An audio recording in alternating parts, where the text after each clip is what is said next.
बलरामपुर नाम के राज्य में ज्ञानेंद्र नाम का एक दयालु राजा राज करता था।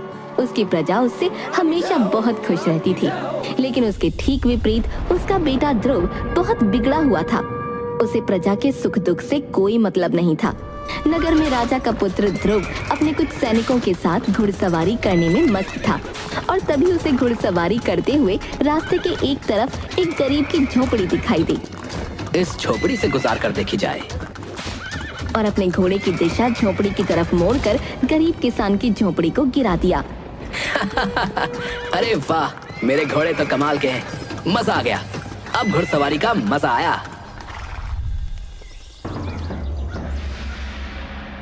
अगले दिन राजमहल में। क्या बात है मंत्री, ये शोर कैसा हो रहा है?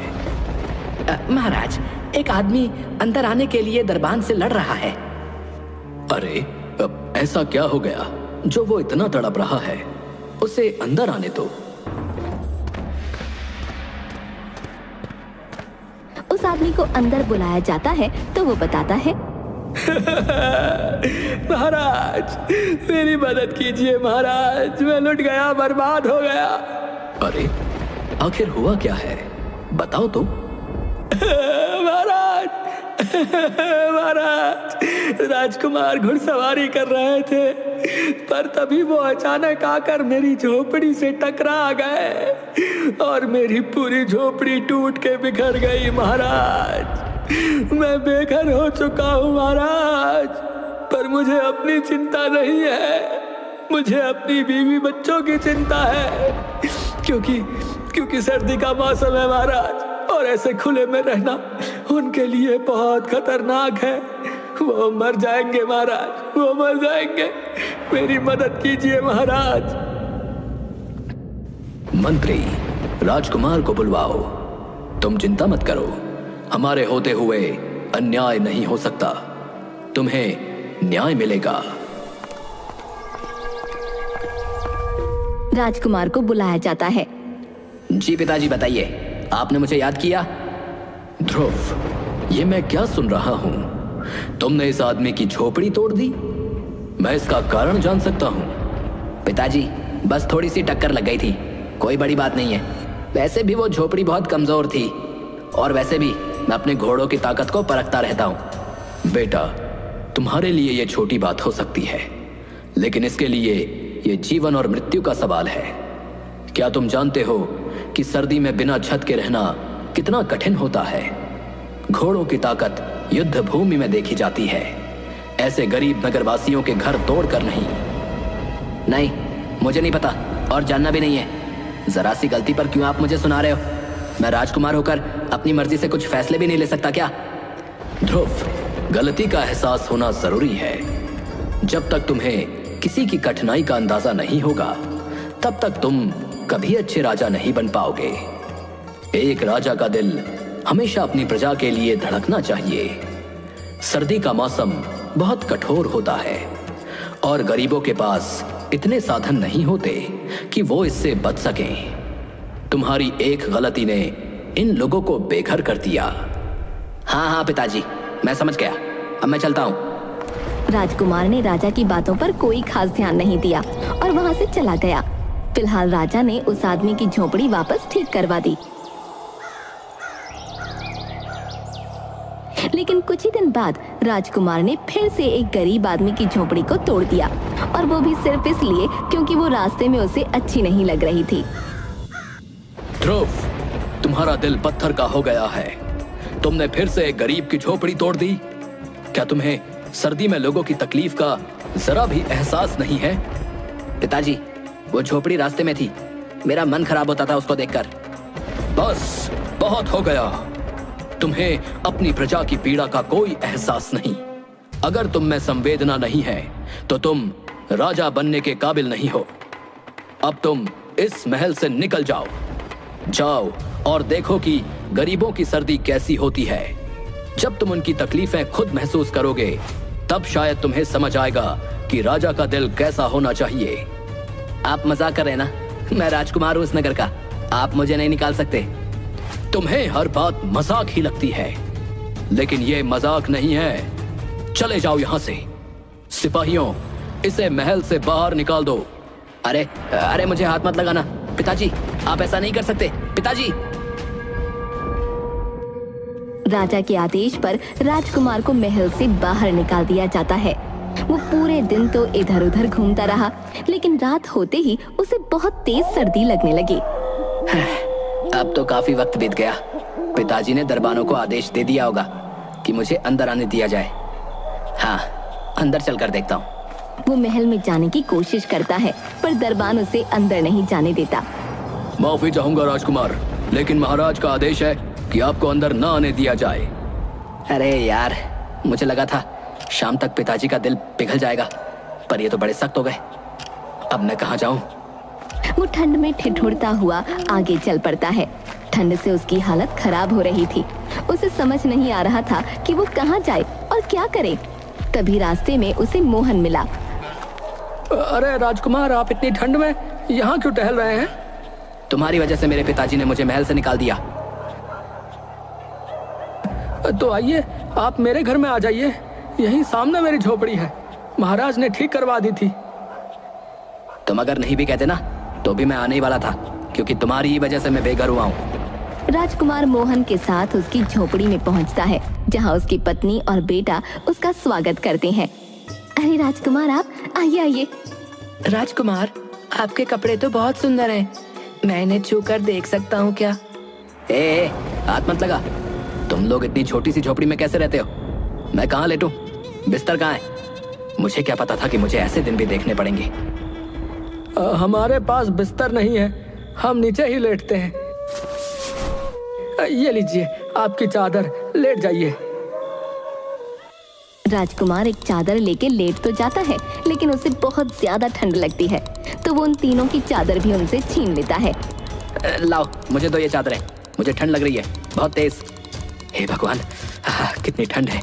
ये नगरवासी इतनी ठंड में इस झोपड़ी में पता नहीं कैसे रहते हैं। राजकुमार तो 4 चादरें ओढ़कर सोता है और वो लोग रात भर ठंड से कंपकपाते रहते हैं। सुबह होते ही गंगा देखती है कि सूरज ठंड से कांप रहा है और उसका शरीर तप रहा है। सूरज को तो बहुत तेज बुखार हो गया है। अरे अरे मेरे बच्चे, क्या हो गया तुझे? वैद्य को बुलाइए। सूरज उठो बेटा। अजी सुनो ना, कुछ करिए, आप वैद्य जी को बुलाइए। पर गंगा, मेरे पास तो वैद्य को देने के लिए पैसे भी नहीं है। क्या हुआ? इतना शोर क्यों मचा रखा है? राजकुमार, सूरज को बहुत तेज बुखार हो गया है, पर हमारे पास इसका इलाज कराने के पैसे नहीं हैं। सूरज की हालत देखकर पहली बार राजकुमार को उन लोगों के लिए थोड़ा बुरा लगता है। हे भगवान, मैंने इनकी चादरें छीन ली। शायद इसी वजह से सूरज इतना बीमार हो गया। वो अपना हार उतार कर मोहन को देता है और कहता है, अब ये हार ले लो, इसे बेचकर सूरज का इलाज करवाओ। राजकुमार, ये तो बहुत कीमती है। हाँ, पर ये सूरज के जीवन से ज्यादा कीमती नहीं है। जल्दी जाओ, वैद्य को बुलाओ, और हाँ, बाजार से कुछ कंबल और बिस्तर भी खरीद लेना। राजकुमार, आपने हमारी जान बचा ली, भगवान आपका भला करे। मोहन सूरज का इलाज करवाता है और साथ ही कुछ कंबल और बिस्तर भी ले आता है। अगले दिन राजा राजकुमार से मिलने आता है।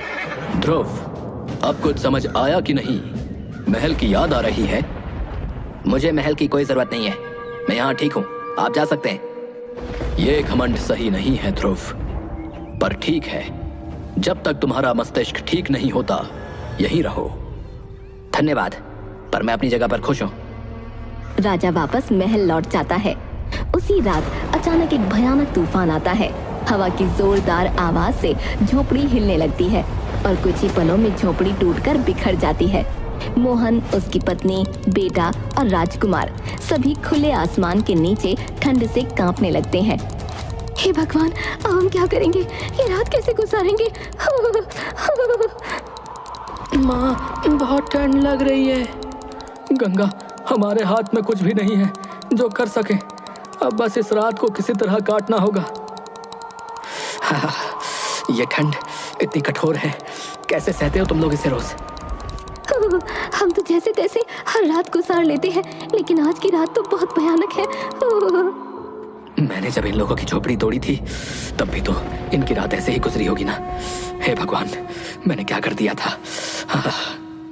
जैसे तैसे सुबह होती है, लेकिन रात की सर्दी ने सबके शरीर को झकझोर कर रख दिया था। राजकुमार अपनी मोतियों की माला उतारकर मोहन को देता है और कहता है, मोहन, ये लो, इसे बेचकर झोपड़ी को ठीक करवा लो। धन्यवाद राजकुमार। धन्यवाद तो ठीक है, पर तुम लोग ऐसे कैसे जीवन काटते हो? गरीब का जीवन ऐसा ही होता है राजकुमार। आप तो पहली बार गरीब की सर्दी देख रहे हैं। हमारा हर मौसम ऐसा ही है, कष्टों से भरा हुआ। मोहन उस माला को बेचकर झोपड़ी सही करवा लेता है। लेकिन कुछ ही दिन गुजरते हैं और उनके घर में खाने का सब सामान खत्म हो जाता है। मोहन, घर में अब कुछ भी खाने को नहीं बचा है। सर्दी ने तो हमारी सारी उम्मीदें छीन ली। हाँ गंगा, बर्फ के कारण खेतों में कोई काम नहीं हो पा रहा है। लकड़ी काटने का काम भी ठप पड़ा है।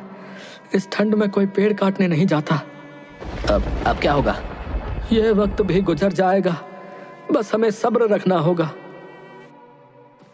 मोहन, मेरे पास अब सिर्फ ये एक अंगूठी बची है, इसे बेचकर कुछ खाना ले आओ। अब राजकुमार, आप इतना कुछ दे चुके हैं, ये अंगूठी मत दीजिए। मोहन, ये समय सोचने का नहीं है, जाओ इसे बेचकर खाने का इंतजाम करो। मोहन अंगूठी बेचकर खाना ले आता है। 1-2 हफ्तों तक वो खाना चलता है, लेकिन फिर सब कुछ खत्म हो जाता है। अब न मोहन के पास कुछ बचा था, न ही राजकुमार के पास। अब तो खाने को भी कुछ नहीं बचा। आगे की सर्दी कैसे काटेंगे? क्या यहाँ कोई ऐसा काम नहीं होता जिससे कुछ पैसे कमाए जा सके? यहाँ तो इस सर्दी में कोई काम नहीं होता, पर शहर में कुछ काम मिल सकता है, लेकिन वहाँ जाना आसान नहीं होगा। मोहन, हमें कुछ तो करना होगा। चलो हम शहर चलते हैं और वहाँ काम ढूंढते हैं। राजकुमार और मोहन शहर जाते हैं, जहाँ उन्हें मेहनत मजदूरी का काम मिलता है। ये राजकुमार के लिए पहली बार था कि उसने अपने हाथों से काम किया हो। दिन भर की मेहनत के बाद वो इतना थक गया कि उसकी हालत बेहद खराब हो गई। मोहन, मैंने कभी सोचा नहीं था कि काम इतना कठिन हो सकता है, लेकिन जब अपने मेहनत के पैसे से खाना खा रहा हूँ तो दिल को बहुत ही सुकून मिल रहा है।